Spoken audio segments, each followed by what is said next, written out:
1 KG দুধের দাম 100 টাকা, তারা 1 কেজি ছানা বেচে 300 টাকা। দেশীয় মিষ্টি এভাবে তৈরি করে তারা বিক্রি করছে বিভিন্ন বাজার এবং দোকানে। এই হচ্ছে শিরা। দেখেন কি পরিমাণ ময়লা আবর্জনা মাঝে।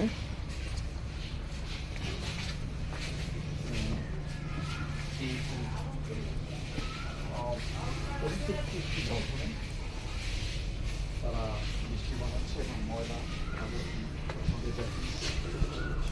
1 কেজি দুধের দাম 100 টাকা, তারা 5 কেজি দুধ 1 কেজি ছানা বানায় 300 টাকা ছানা বেচে কেজি। মাসে ইনকাম করছে অবৈধভাবে, নেই বিএসটি আয়ের কোনো অনুমোদন, নেই স্বাস্থ্যসম্মতভাবে কোনো পরিবেশ নেই কোনো। তারপরেও আমাদের এই শ্রীপুরে বিভিন্ন দোকানে তারা এই ধরনের মিষ্টি